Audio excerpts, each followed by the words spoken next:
The Empire takes that old game of the floor is lava and next levels that stuff.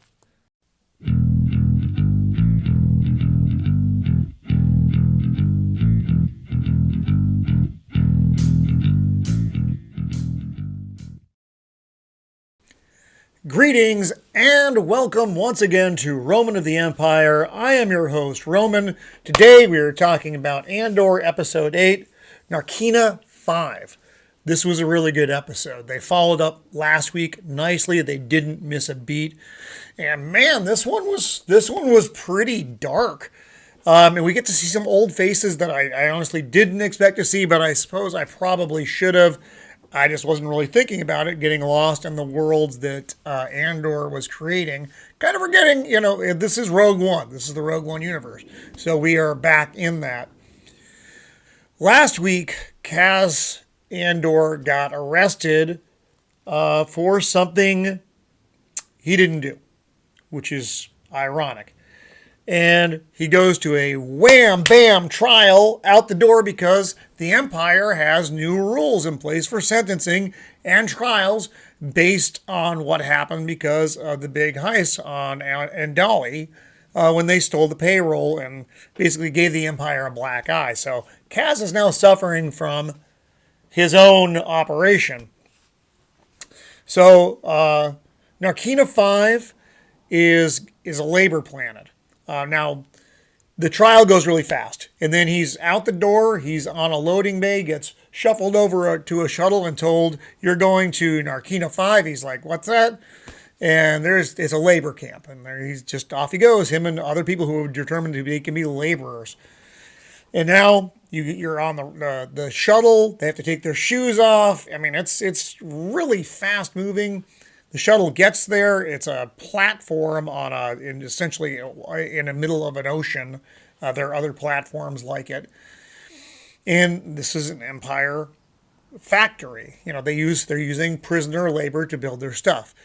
And he lands, and as soon as they land, they are introduced to the electrifying floors of Narkina 5.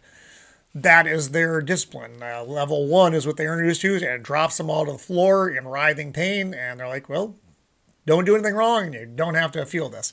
That's not entirely true, but we'll get to that in a second. We are thrown off in this episode.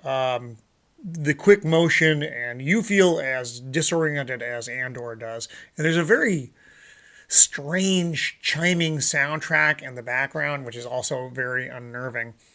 You're quickly introduced to what happens at this place. So everything's very clean. They're fed. It's a very sterile facility. But they watch each other because no one wants to get that jolt again. And they have prisoners who have positions of power. And this is where we get introduced to Kino. He's the supervisor in Kaz's area. He gets the wham bam. This is your table. This is your job. Everybody is judged on how well they produce. There are 7 rooms and 7 floors, 40 and 7 tables in every room, 49 men under each team. And every team competes against each other for top to bottom position. Top position gets certain kind of food privileges. Bottom position gets shocked. That's it. You are fighting the other prisoners for position. So we get introduced to Kino, played by Andy Serkis, and it was really good to see him. I actually didn't know he was going to be in this, so that was cool.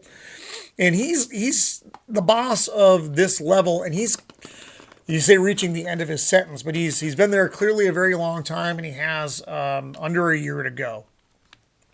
And he wants everybody to be as productive as possible. And he rides them hard because he just wants to get his thing done, and he wants to get out, and he doesn't want to get electrocuted. And it's a sterile but harsh environment. It's unnerving. If you ever seen Cube, I don't know. This reminded me of that a little bit. I don't know why. And there's no gates or anything. They go in their little cells at night, but when they do, the floor in the main hall gets hot, meaning it's electrified. You step out of it, you get cooked. One of the prisoners does it on purpose and kills himself. It's it's stressful. This episode was stressful. So Kaz is doing that, but now we go back to the ISB and Deidre. They picked up Cyril Karn. You'll remember he was the guard on Pharynx that caused all the stuff because he was looking for the murderer. Because he's now working for the Status Bureau and making illegal inquiries into a man named Cassian Andor. And he gets their attention.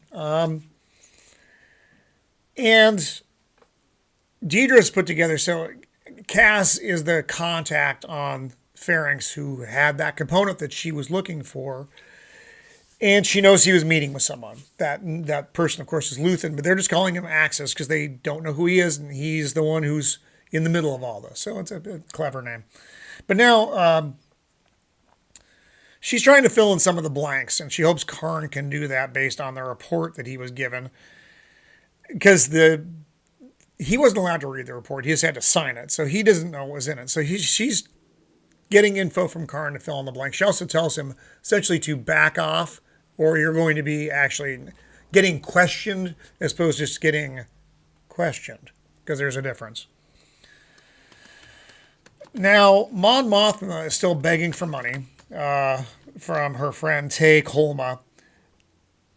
But he's telling her that they're now running into some problems because, again, the incidents on Andali is causing ripples. So now the banking system is being monitored more closely. So she's running into problems with that.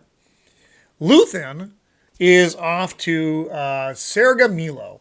That's the planet from Rogue One that we saw Saw Gerrera on. So we get to see Saw Gerrera, once again played by Forrest Whitaker. That was really cool. He seems a lot healthier in this area than he did in Rogue One, but we must be, it's a number of years earlier. So Luthen's offering some needed parts in exchange for a meeting with a separatist named Anto Krieger. Now, Luthen's looking at the big picture, but he's looking at things through a very specific lens. So Luthen's trying to bring these things together. He's like, look, if you meet with this guy, I will give you the parts. And Saw's like, he's a separatist. We don't have the same agenda. So no. And that's it. And we do get, he asks Luthen who he feels he is. Saw's about anarchy, and then there's the separatists. There's a whole bunch of other people in the rebellion. It's just kind of why they're in it. And Luthen sees himself as a coward, which is a funny thing to say, but he doesn't want his worst fears about what the Empire can become to come to fruition. It's legitimate. It's legitimate. And I think a lot of revolutionaries probably see themselves in that same spot. Now, everybody's looking for Cass. They don't know he's under another name on the prison planet right now. Vel and Cinta are trying to track him down because he's a loose end from Andali. So they're on Pharynx because they know he's there, but they can't find him. So they're keeping an eye on the people who he's friends with. Bix and Brasso. Bix was the girl who he had a former relationship with, and then Brasso is just the big dude who has been helping him. Well, Brix sends a communication to Luthen, and then she ends up getting picked up by Deidre, who's now on Pharynx. And she's doing some pretty harsh questioning of another, contemporary of theirs. And Brix is getting brought in. She's going to be under the thumb in a cell with the ISB. Tense. It's very tense. And at the end of the episode, we're 30 days essentially later, back on Narkina 5, and we see what this has done to Cass already. He looks older. It's only been 30 days. He looks older.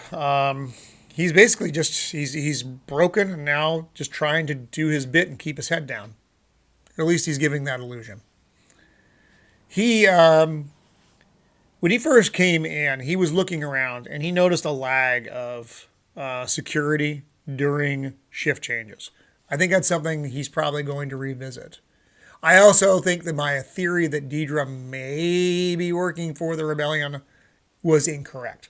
Based on her action in this last episode, I don't really see that being probable. So wow, a lot of things happened in this. Again, this was a hard episode, but really good. You want him to get out of that prison. You know you don't want to be somewhere like that prison. As the viewer, it was disorienting and kind of soul crushing enough. So let's this actually made you care about Cass Andor as a character finally, because I really haven't, and I've told you that before. As a central character, kind of like but this episode, you actually had more vested in him. So hopefully we're going to see more of Saw, Gerrera, and obviously Luthen and what happens with that. I'm excited to see this. I'm excited to see where this show is going to go. Admittedly, I was kind of like, oh my God, there's this many more episodes. But now that the show is moving, I'm happy that there are. So that's this week. Let's see what happens next time. And let's hope Cass, obviously he gets out of the prison. We know that because he's in Rogue One. But hope it's soon, because I don't want to be in that prison much longer. So for now, this has been Roman of the Empire signing off. Please like and subscribe, as it does help the channel. Be kind.